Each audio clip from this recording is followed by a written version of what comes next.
तो बुलेटिन की शुरुआत करेंगे बड़ी खबर के साथ। उत्तर प्रदेश के मुख्यमंत्री योगी आदित्यनाथ का बड़ा बयान सामने आया है। राहुल गांधी के विवादित बयान पर मुख्यमंत्री योगी आदित्यनाथ ने नाराजगी जताई है। उन्होंने कहा कि हिंदुओं को लेकर जो बयान राहुल गांधी ने दिया है, इसका पलटवार किया है मुख्यमंत्री योगी आदित्यनाथ ने। उन्होंने कहा कि हिंदू भारत की मूल आत्मा है, गर्व है कि हम हिंदू हैं और हिंदू कोई जाति सूचक शब्द नहीं। योगी आदित्यनाथ ने राहुल गांधी के बयान का पलटवार करते हुए कहा, राहुल गांधी का बयान दुर्भाग्यपूर्ण है। राहुल गांधी को देश की जनता से माफी मांगनी चाहिए। राहुल गांधी को सत्य से कोई उनका वास्ता नहीं है और भारत माता की आत्मा को लहूलुहान किया है राहुल गांधी ने। तो ये राहुल गांधी के द्वारा सदन में दिए गए बयान को लेकर उत्तर प्रदेश के मुख्यमंत्री योगी आदित्यनाथ ने पलटवार करते हुए कहा कि राहुल गांधी को सत्य से उनका कोई वास्ता नहीं है और एक्सीडेंटल हिंदू बताया है मुख्यमंत्री योगी आदित्यनाथ। तो राहुल गांधी को देश की जनता से माफी मांगनी चाहिए। राहुल गांधी देश से माफी मांगे। और यह बड़ा बयान उत्तर प्रदेश के मुख्यमंत्री योगी आदित्यनाथ ने पलटवार करते हुए, राहुल गांधी के बयान का पलटवार करते हुए कहा कि हिंदू कोई जाति सूचक शब्द नहीं है और यह जो बयान है राहुल गांधी का, यह दुर्भाग्यपूर्ण है। इस खबर पर हमारे साथ हमारे सहयोगी चंदन वर्मा लखनऊ से हमारे साथ जुड़ गए हैं। चंदन, जिस तरह से राहुल गांधी ने बयान दिया सदन में, अब उसको लेकर राजनीति शुरू हो गई। उत्तर प्रदेश के मुख्यमंत्री ने क्या कुछ कहा चंदन? बिल्कुल, देखिए, जिस तरह से सदन में राहुल गांधी नेता प्रतिपक्ष चुने गए, उसके बाद लगातार जो राहुल गांधी हैं उन्होंने जिस तरह से टिप्पणी की और जो आज हिंदुओं पर जिस तरह से टिप्पणी की, उसको लेकर सीएम योगी आदित्यनाथ ने उसका पलटवार किया। साफ तौर पे मुख्यमंत्री योगी आदित्यनाथ का कहना है कि चुनाव में भी ऐसे जो है इनके स्पीच देखने को मिली है, जनता को भड़काने का इन्होंने काम किया है। साथ ही साथ जिस तरह से आज राम मंदिर बन के तैयार हो गया है, करोड़ों लोगों की आस्था के साथ जो लोगों ने खिलवाड़ किया था, कांग्रेस ने जिस तरह से मंदिर पर ताला लगाने का काम किया था, सरयू नदी में योगी आदित्यनाथ ने यह तक कह दिया कि सरयू नदी में जो है रक्त बहाने का काम किया था। उसके साथ ही साथ आज जिस तरह से बयान दिया, तो मुख्यमंत्री योगी आदित्यनाथ का साफ तौर पे ये कहना है कि जो राहुल गांधी है अभी भी इनका बचकानापन अभी गया नहीं है और हिंदू जो एक्सीडेंटल हिंदू है वो भी तक कह दिया। हालांकि लगातार देखिए जिस तरह से बयानबाजी देखने को मिल रही थी चुनाव से पहले, उसके बाद अब जिस तरह से ये बयानबाजी देखने को मिली, तो योगी आदित्यनाथ का साफ तौर पे कहना है कि जो प्रदेश की जनता है उससे इनको माफी मांगनी चाहिए। ठीक है चंदन, हम आपसे फिर जुड़ने का कोशिश करेंगे। आपकी आवाज सही नहीं आ रही है, हम फिर आपसे संपर्क करने की कोशिश करेंगे। हिंदू भारत का मूल समाज है, भारत की आत्मा है। स्वामी विवेकानंद जी ने कहा था कि गर्व से कहो हम हिंदू हैं। हिंदू कोई जाति सूचक शब्द नहीं है, कोई संप्रदाय सूचक शब्द नहीं है। मत और पंथ से अलग भारत की मूल आत्मा है। श्री राहुल गांधी के इस बयान ने, जिसमें हिंदुओं को बारे में जो टिप्पणियां की हैं, यह सत्य से परे भारत की मूल आत्मा को लहूलुहान करने जैसा है। भारत माता के लहूलुहान करने के इस प्रकार के दुर्भाग्यपूर्ण बयान के लिए श्री राहुल गांधी को देश की जनता से माफी मांगनी चाहिए। राहुल गांधी के इस बयान से जिन लोगों ने प्रत्यक्ष अप्रत्यक्ष रूप से राहुल गांधी के बारे में कोई भ्रम पाला होगा, उनका यह भ्रम अवश्य टूट गया होगा। मैं श्री राहुल गांधी के इस प्रकार के वक्तव्य की निंदा करता हूं और कांग्रेस पार्टी से कहता हूं कि और श्री राहुल गांधी से भारत की जनता से माफी मांगने के लिए कहें। राहुल गांधी के दोनों बयान इस बात के प्रमाण है कि इनको सत्य से कोई वास्ता नहीं है। हमने लोकसभा चुनाव कैंपेन के दौरान भी देखा है अनर्गल प्रलाप करके इन्होंने जिस प्रकार की गुमराह करने वाले वक्तव्य दिए थे, झूठे वक्तव्य दिए थे, संविधान का गला घोंटने वाले लोग संविधान के बारे में गुमराह करने वाले वक्तव्य देने के लिए विदेशी पैसे के बल पर चुनाव को प्रभावित करने का इन्होंने प्रयास किया। 1 लाख रुपए के फर्जी बॉन्ड भरवा करके भारत की माताओं को, बहनों को इन्होंने गुमराह करने का कार्य किया। और आज जो बयान फिर से राहुल गांधी ने दिए हैं वे अत्यंत निंदनीय हैं और शर्मनाक भी। अयोध्या को उसकी पहचान से वंचित किसने किया था? क्या इस सच नहीं कि इंडी गठबंधन से जुड़े हुए लोग इसके लिए जिम्मेदार हैं? श्री राहुल गांधी और उनके सहयोगी इस बात के लिए जिम्मेदार हैं जिन्होंने न केवल अयोध्या को वनवास दिया था बल्कि सरयू मैया के रक्त के जल को भी रक्त रंजित करने का कार्य किया था। कौन नहीं जानता है कि अयोध्या को उसकी पहचान से वंचित करने का कार्य आजादी के बाद से ही लगातार कांग्रेस करती रही। रामलला के मंदिर पर ताला लटकाने का काम किया था, हिंदुओं को पूजा करने से वंचित करने का काम कांग्रेस ने किया था। और आज जब अयोध्या अपने वैभव की पुनर्स्थापना के लिए फिर से पूरी दुनिया को अपनी ओर आकर्षित कर रही है तो कांग्रेस कैसे इसको अच्छा मान सकती है? श्री राहुल गांधी का बयान झूठ का एक पुलंदा है। सच्चाई यह है, अयोध्या के अंदर 1733 करोड़ रुपए केवल मुआवजे के रूप में वासियों को प्रदेश सरकार ने उपलब्ध करवाए हैं।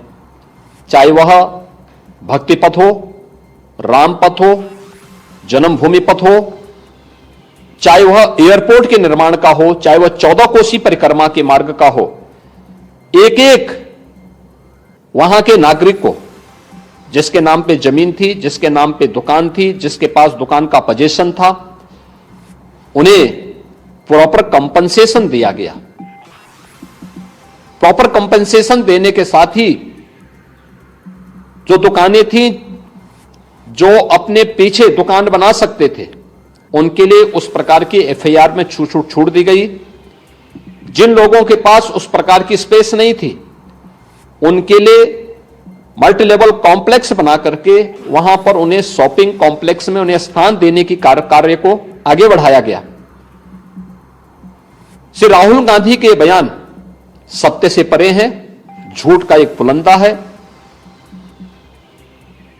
उत्तर प्रदेश और अयोध्या को बदनाम करने की साजिश है और भारत की छवि को, अयोध्या धाम की छवि को दुनिया के अंदर खराब करने की अपनी उस मानसिकता का हिस्सा है जो एक्सीडेंटल हिंदू लगातार आजादी के बाद से करते रहे हैं। लेकिन इसका जवाब समय आने पर अयोध्या की जनता भी और देश की जनता भी कांग्रेस पार्टी और इंडी गठबंधन को देगी। बुलेटिन में रुकेंगे एक छोटे से ब्रेक के लिए। खबरों का सिलसिला जारी है, फौरन लौट रहे हैं। ब्रेक के बाद एक बार फिर आप सबका स्वागत है। मेरे साथ रुक करेंगे अगली खबर की ओर। उत्तर प्रदेश में कैबिनेट मंत्री सुनील शर्मा से हमारे ब्यूरो चीफ प्रियम पाठक ने खास बातचीत की है, सुन। लोकसभा में स्पीकर पद के चयन के बाद अब डिप्टी स्पीकर के पद को लेकर विपक्ष एक साथ लामबंद होता हुआ दिखाई दे रहा है और दलित कार्ड खेलते हुए अवधेश प्रसाद का जो नाम है, जो कि अयोध्या से सांसद चुने गए हैं, उनके नाम को लेकर चर्चा चल रही है। हमारे साथ इसमें प्रदेश सरकार में मंत्री सुनील शर्मा जी हैं बात करने के लिए। मंत्री जी, जिस तरीके से पूरा विपक्ष एक साथ लामबंद होते हुए अवधेश प्रसाद का नाम जो है वो डिप्टी स्पीकर के लिए लेकर आया है, दलित कार्ड के तौर पर माना जा रहा है कि विपक्षी खेल है, तो कैसे देखते हैं इसको आप? विपक्ष हिंदुस्तान के लिए बहुत ही विचारणीय विषय, बहुत गैर जिम्मेदार विपक्ष है, जिसको अपनी जो एक विपक्ष की जिम्मेदारी होती है उनका एहसास या जिम्मेदारी का एहसास उन्होंने कभी देश को कराया ही नहीं। और जहां तक उपाध्यक्ष की बात है, ये तो लोकसभा अध्यक्ष तय करेंगे कि कब चुनाव कराना। अभी जब उन्होंने चुनाव घोषित नहीं किया है तो विपक्ष किस आधार पर कैंडिडेट तय कर रहा? पहले तो चुनाव घोषित हो, दूसरा वो कहते हैं जी सब परंपरा है तो परंपरा ये भी है कि स्पीकर का चुनाव नहीं होना चाहिए था। उन्होंने स्पीकर का चुनाव कराया, परंपराओं को तोड़ा। सत्य रूलिंग पार्टी का स्पीकर होता है, सब जानते हैं, लेकिन फिर भी विपक्ष ने कैंडिडेट खड़ा, हारा। अब उपाध्यक्ष लड़ा लेना, हारेगा। अवधेश प्रसाद का नाम लाके क्या आपको लगता है कि विपक्ष जो है जिस तरीके से अयोध्या के जरिए बीजेपी को एक डेंट पहुंचा, जो बात कही जा रही थी चुनाव में हार की, और फिर वहां से दलित, तो क्या दलित प्रत्याशी के तौर पर उनको लेकर आना, वहां पर स्पीकर के लिए प्रमोट करना, तो क्या लग रहा है कि ये केवल दलितों के उत्थान के लिए है या फिर इसका केवल राजनीतिकरण का फायदा लेने के लिए? इन्होंने दलितों का उत्थान किया है विपक्ष ने कभी? पिछड़ों का और दलितों का आरक्षण काट करके ये लोग अल्पसंख्यकों को देने के लिए तमाम तरीके के प्रपंच रचते आ रहे हैं। कर्नाटक में इन्होंने प्रयास किया, तो ये पिछड़ों के और दलितों के तो विरोधी हैं। यही लोग थे जिन्होंने स्टेट गेस्ट हाउस में तत्कालीन मुख्यमंत्री मायावती जी के साथ जो किया था, वो भी तो दलित थे। अरे हमने तो दलित से भी आगे अनुसूचित जनजाति की महिला को राष्ट्रपति बनाया, उससे पहले दलित को राष्ट्रपति बनाया। दलितों को सम्मान देने वाला एकमात्र दल है वो भारतीय जनता पार्टी और एनडीए के लोग। ये कोरी राजनीति कर रहे हैं। न्याय व्यवस्था में बड़ा परिवर्तन करते हुए आज से नई आईपीसी जो है वो लागू करी गई, उसको कैसे देखते हैं आप? न्याय व्यवस्था में नहीं, न्याय प्रक्रिया संहिता हमने जो बनाई है, ये दंड प्रक्रिया संहिता के स्थान पर इंडियन पिनल कोड के आधार पर, वो अंग्रेजों ने बनाया था। अंग्रेजों ने जब आईपीसी बनाई तो उनका उद्देश्य इस देश में अपनी सत्ता को चलाना था। इसलिए उन्होंने शुरुआत वहां से की आईपीसी की, कि जहां से राजद्रोह और फलाना और इस तरह के जो मुकदमे थे कि लोग अपनी आज़ादी के लिए आवाज ना उठाएं, इस प्रकार के कानून उन्होंने बनाए। जो सबसे जघन्य अपराध समाज का है, हत्या और बलात्कार, उनका नंबर 302 और 376 धारा में जाकर के आया। इसका मतलब क्या था कि उनकी चिंता अपराध के प्रति नहीं थी, उनकी चिंता अपनी सत्ता के लिए थी। क्या आपको लगता है इस व्यवस्था के जरिए आम लोगों को बेहतर न्याय व्यवस्था मिल पाएगी? जिस तरीके से चूंकि निश्चित रूप से इससे लोगों को आसानी से न्याय भी मिलेगा और न्याय व्यवस्था में भी सुधार आएगा। बहुत बहुत शुक्रिया हमसे बात करने के लिए। तो ये थे मंत्री सुनील शर्मा, जिनका साफ तौर पर कहना है कि डिप्टी स्पीकर के पद को लेकर जिस तरीके से अवधेश प्रसाद का नाम चलाया जा रहा है वो केवल राजनीति से जो है वो प्रेरित है। इसके अलावा जो नई न्याय व्यवस्था जो लागू करी गई है उसके जरिए मकसद है कि आम लोगों को बेहतर न्याय और जल्दी न्याय मिल सके। कैमरामैन राहुल के साथ प्रियम पाठक, इंडिया वॉइस, लखनऊ। खबरों में आगे बढ़ेंगे। 18वीं लोकसभा चुनाव के बाद चल रहे पहले संसद सत्र में जोरदार हंगामा देखने को मिला। विपक्ष के नेता राहुल गांधी के बयान को लेकर भारतीय जनता पार्टी की तरफ से विरोध जताया गया, तो वहीं राहुल के बयान पर सदन में खूब शोर शराबा भी हुआ। सुनिए। शिव जी कहते हैं डरो मत, डराओ मत, अभय मुद्रा दिखाते हैं, अहिंसा की बात करते हैं, त्रिशूल को जमीन में गाड़ देते हैं, और जो लोग अपने आप को हिंदू कहते हैं वो 24 घंटा हिंसा हिंसा हिंसा, नफरत नफरत नफरत, असत्य सत्य असत्य। मान्यवर, इस देश में शायद इनको मालूम नहीं है, करोड़ों लोग अपने आप को गर्व से हिंदू कहते हैं, गर्व से हिंदू कहते हैं। क्या वो सभी लोग हिंसा की बात करते हैं, हिंसा करते हैं? हिंसा की भावना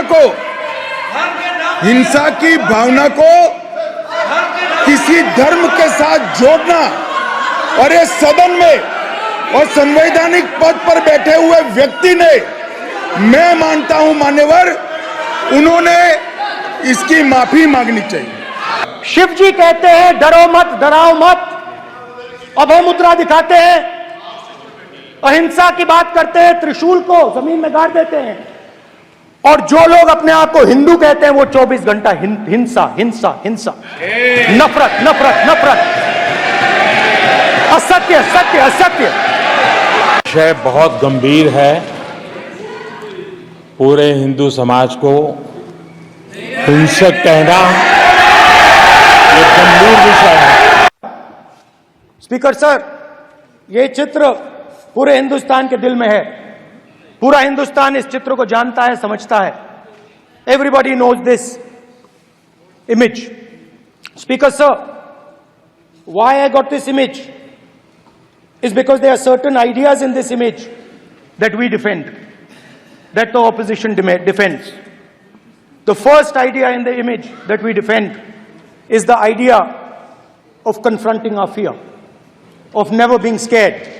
That idea is represented in this image, which you are not allowing me to show, by a snake that is placed right near the neck of Shivji. The idea behind that is never be scared of anything that you face.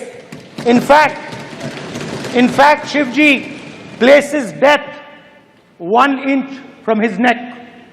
And that is the spirit with which we fought when we were in the opposition. From this idea of resisting, we are still in the opposition, I know. I know that. And I'm happy and proud to be in the opposition. Because for us, there is more than power. There is truth. For you, there is only power. That is the only place you want to be. For us, there is truth. And this is a symbol of truth. So when Shivji places the snake near his neck, what he is saying is, I will accept the truth and I will not back down from the truth, and that is what we have said. After that, a new idea emerges. And of course, I cannot show Shivji's picture, but all of you know it. Behind the left shoulder of Shivji is the Trishul. Now, I would like you to understand that there is a reason that the Trishul, a weapon, has been placed behind the left shoulder. The Trishul is not a symbol of violence. It is a symbol of non-violence, and that is why it is placed in a place where Shiva cannot reach it with his right hand. If it was a symbol of violence, it would have been held in his right hand like this. It is a symbol of non-violence. That is why it is placed behind his left shoulder. When we fought the BJP, we were not violent. When we defended the truth, there was not an ounce of violence in us. Now, there is a third idea, and a very powerful idea that emerges from the idea of truth, courage, and non-violence. And that idea, of course, it is a symbol that many of you hate, but that idea is the Abhay Mudra, the symbol of the Congress Party, which, as you can see, is also in this image. And Jai Mahadev. And what that Rajnath Singh ji is looking very surprised. And what that Abhay Mudra shows, it is the next step of the evolution of the idea of facing the truth, fearlessness, and ahimsa. Satya and ahimsa, as Mahatma Gandhi ji used to say. And the Abhay Mudra is the idea that it is not good enough to just keep this internal. It is not good enough to not be scared. It is not good enough to use non-violence. It is also important that you make others not scared, that you help others become fearless, that you help others become non-violent. So in a sense, the Abhay Mudra is a projection from Shivji to the rest of the world about these two ideas. Of course, these two ideas were used by us, all of us, when we fought the British. And they were put forth by Mahatma Gandhi. The Prime Minister, of course, who has a direct connection with God, speaks directly to God. Yes, the Paramatma speaks to Modi ji's Atma directly. Unlike with all humans, we are all biological. We are born, we die, but the Prime Minister is a non-biological being. And the Prime Minister says Gandhi is dead. and Gandhi was revived by a movie. I mean, can you understand the ignorance? That Gandhi is dead and a movie revived the father of the nation. No, Gandhi is not dead. Gandhi is alive. तो bulletin में फिलहाल अभी के लिए बस इतना ही। देश और दुनिया की तमाम खबरों को देखने के लिए देखते रहिए न्यूज़। नमस्कार।